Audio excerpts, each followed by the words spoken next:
মালয়েশিয়ায় 2 কারখানায় অভিযান, 56 বাংলাদেশি সহ আটক 62।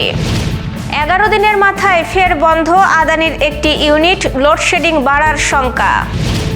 এনসিপি জামায়াত সম্পর্ক স্পষ্ট করার দাবি আব্দুল কাদেরের।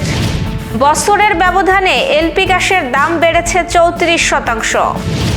দেশে আসছে পেপাল কার্ড, পাবেন 2 লাখ ফ্রিল্যান্সার। দর্শক, গ্রামের কাগজের সকালের সংবাদে আপনাকে স্বাগত। আপনাদের সাথে আছি আমি স্বপ্না দেবনাথ। শুনছিলেন প্রধান শিরোনাম, এছাড়াও রয়েছে রাশিফল। এবার চলুন যাওয়া যাক মূল আয়োজনে। মালয়েশিয়ার সেরেঙ্গার রাজ্যে অবৈধ অভিবাসীদের বিরুদ্ধে অভিযানে 56 বাংলাদেশি সহ মোট 62 জনকে আটক করেছে দেশটির অভিবাসন বিভাগ। বুধবার এক বিবৃতিতে জানানো হয়েছে, 21 এপ্রিল সকালে শাহ আলম ও পুচিং এলাকায় 2টি শিল্প ও লজিস্টিক্স কারখানায় 66 জন অভিবাসন কর্মকর্তা ও 12 জন জাতীয় নিবন্ধন বিভাগের কর্মকর্তার সমন্বয়ে এই অভিযান চালানো হয়। অভিযানে 112 জন কর্মীকে জিজ্ঞাসাবাদ করা হলে 56 জন বাংলাদেশি ও 4 নেপালি, 1 ভারতীয় ও 1 জন ইন্দোনেশিয়ার নাগরিককে বিভিন্ন অভিযোগে আটক করা হয়। প্রাথমিক তদন্তে জানা গেছে, তারা অন্য প্রতিষ্ঠানের নামে ইস্যু করা টেম্পোরারি ওয়ার্ক ভিজিট পাস ব্যবহার করে অননুমোদিত কর্মক্ষেত্রের বাইরে কাজ করছিলেন। অভিবাসন বিভাগ জানিয়েছে, নিয়োগকর্তারা যোগসাজশ ছাড়া এমন অনিয়ম সম্ভব নয়, তাই সংঘবদ্ধ চক্র জড়িত আছে কিনা তা খতিয়ে দেখা হচ্ছে। আটক ব্যক্তিদের বিরুদ্ধে অভিবাসন আইনের বিভিন্ন ধারায় মামলা হয়েছে এবং তাদের সেমেনি ইমিগ্রেশন ডিপো ও কেএলআইএ ডিটেনশন সেন্টারে পাঠানো হয়েছে। জামায়াতের সঙ্গে এনসিপির বোঝাপড়া আসলে কি তা জনসমক্ষে স্পষ্ট করার দাবি জানিয়েছে বৈষম্যবিরোধী ছাত্র আন্দোলনের সাবেক সমন্বয়ক আব্দুল কাদের। নিজের ভেরিফাইড ফেসবুক পোস্টে তিনি বলেন, সংরক্ষিত নারী আসনের মনোনয়নকে ঘিরে 2 দলের মধ্যে একটি অস্বচ্ছ সমঝোতার চিত্র ফুটে উঠেছে। তার দাবি, এনসিপি নির্ধারিত আসনের বাইরে গিয়ে অন্য এক নেত্রী জামায়াতের কোটায় মনোনয়ন পেয়েছেন, যা রাজনৈতিকভাবে প্রশ্নবিদ্ধ। আব্দুল কাদের উল্লেখ করেন, এই ধরনের সমঝোতার ফলে সংশ্লিষ্ট নেতারা নিজেদের দলের চেয়ে জামায়াতের স্বার্থই বেশি প্রাধান্য দিতে পারেন। এমনকি দলীয় রাজনীতিতে টিকে থাকতে জামায়াতকে তুষ্ট করার প্রবণতাও বাড়ছে বলে তিনি অভিযোগ করেন। তিনি আরও বলেন, জাতীয় নির্বাচন ও স্থানীয় রাজনীতিতেও জামায়াত ঘনিষ্ঠদের প্রাধান্য দেওয়া দেখা গেছে, যা এনসিপির স্বকীয়তা নিয়ে প্রশ্ন তুলছে। সবশেষ তিনি সতর্ক করে বলেন, যদি এই প্রক্সি রাজনীতি চলতে থাকে তাহলে এনসিপির ভবিষ্যৎ অনিশ্চিত হয়ে পড়তে পারে। কয়েকদিন ধরে সারা দেশে বিদ্যুতের লোডশেডিং চলছে। এর মধ্যে আরেক দুঃসংবাদ নিয়ে এসেছে ভারতের আদানি গ্রুপটির বিদ্যুৎ কোম্পানি 2টি ইউনিটের একটি দীর্ঘদিন বন্ধ ছিল। সেই ইউনিটটি 11 এপ্রিল চালু হয়, তবে 11 দিনের মাথায় বুধবার দুপুরে ফের একটি ইউনিট যান্ত্রিক ত্রুটির কারণে বন্ধ হয়ে গেছে। এতে করে লোডশেডিং আরও বেড়ে যাওয়ার আশঙ্কা করা হচ্ছে।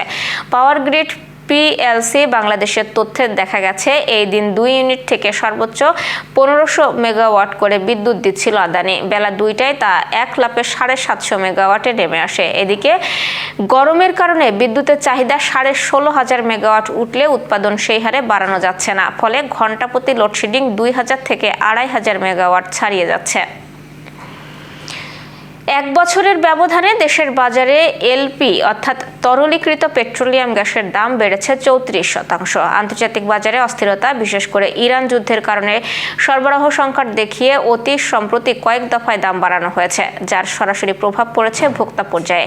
নিত্য প্রয়োজনীয় এই জ্বালানির দাম সাধারণ মানুষের জীবনযাত্রায় ব্যয় বাড়িয়ে দিয়েছে। 2023 সালের জুলাই মাসে সর্বশেষ একবার এলপি গ্যাসের দাম 1000 টাকার নিচে নেমেছিল। এরপর থেকে ক্রমান্বয়ে ঊর্ধ্বমুখী হয়েছে পণ্যটির দাম। সর্বশেষ 12 কেজি সিলিন্ডারের দাম নির্ধারণ করা হয়েছে 1940 টাকা। গত বছরের একই সময়ে ছিল 1450 টাকা। হিসাব করে দেখা গেছে, বছরের ব্যবধানে এলপি গ্যাসের দাম বেড়েছে 34%। দীর্ঘ প্রতীক্ষার অবসান ঘটিয়ে দেশে অনলাইন পেমেন্ট গেটওয়ে পেপ্যাল চালুর কার্যকর উদ্যোগ নিয়েছে সরকার। একই সঙ্গে দেশের তথ্য প্রযুক্তি খাতে বিপ্লব ঘটাতে আগামী 5 বছর 2 লাখ ফ্রিল্যান্সারকে বিশেষ পরিচয়পত্র বা আইডি কার্ড দেওয়ার পরিকল্পনা গ্রহণ করা হয়েছে। বুধবার সংসদ অধিবেশনে নাটোর 4 আসনের সংসদ সদস্য আব্দুল আজিজের এক প্রশ্নের জবাবে প্রধানমন্ত্রী তারেক রহমান একথা জানান। প্রধানমন্ত্রী বলেন, তথ্য ও যোগাযোগ প্রযুক্তি বিভাগের আওতায় বিভিন্ন সংস্থা বা দপ্তর তথ্য প্রযুক্তির সম্প্রসারণের মাধ্যমে কর্মসংস্থান সৃষ্টির লক্ষ্যে নানা পরিকল্পনা কার্যক্রম গ্রহণ করা হয়েছে। তথ্য ও যোগাযোগ প্রযুক্তি অধিদপ্তর তথ্য ও যোগাযোগ প্রযুক্তি অধিদপ্তরের কর্তৃক 5 বছরের 1000 জনকে প্রশিক্ষণ প্রদানের মাধ্যমে ফ্রিল্যান্সার তৈরি করা হবে এবং 5 বছরে 2 লাখ ফ্রিল্যান্সারকে আইডি কার্ড প্রদান করা হবে। দর্শক, এবার চলুন জেনে নিই কেমন যাবে আপনার আজকের দিন অর্থাৎ 23 এপ্রিলের রাশিফল। মেষ রাশির সফলতার চাবি হাতের মুঠোয় থাকবে। ভাই বোনের সঙ্গে সম্প্রীতির মেলবন্ধন রচিত হবে। শত্রু ও বিরোধী পক্ষরা পিছু হটবে। বৃষ রাশির গৃহবাড়িতে নতুন আসবাবপত্রের পসরা সাজবে। কর্ম বা ব্যবসায়ে লাগাতার উন্নতি করবেন এবং শূন্য পকেট পূর্ণ হবে। মিথুন রাশির গৃহবাড়ি ও যানবাহন বদলের পথ খুলবে। ধীরে ধীরে দুর্যোগ কাটতে আরম্ভ করবে এবং বিদ্যা বুদ্ধি জ্ঞান গরিমা বাড়বে। কর্কট রাশির আয় অপেক্ষা ব্যয় বেশি হওয়ায় সঞ্চয়ে হাত পড়বে আজ। শিক্ষার্থীদের মন ভেঙে দেবে এবং দূর থেকে কোনো অপ্রিয় সংবাদ আসতে পারে। সিংহ রাশির গৃহবাড়িতে মাঙ্গলিক অনুষ্ঠান হবে। ব্যবসা মজুত মালের দাম বৃদ্ধি পাবে এবং দূর থেকে কোনো শুভ সংবাদ আসবে। কন্যা রাশির কর্মপ্রত্যাশীদের মুখে হাসির ঝলক ফুটবে। বাণিজ্যিক সফর লাভদায়ক হবে। স্বাস্থ্যগত ব্যাপারে সতর্ক থাকুন এবং ভ্রমণকালীন পরিচয় আত্মীয় রূপ নেবে।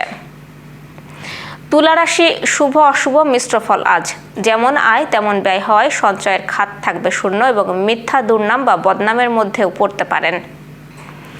বৃশ্চিক রাশির সহকর্মী অংশীদারদের মন জুগিয়ে চলুন। ধন উপার্জনের অপেক্ষা ধন ক্ষয় বেশি হবে।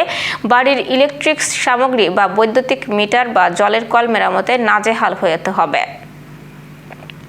ধনুরাশির লাইফস্টাইল বদলে দেবে। গৃহবাড়িতে নতুন আসবাবপত্র আসতে পারে এবং দীর্ঘদিনের দাম্পত্য কলহ বিবাদের মীমাংসা হবে।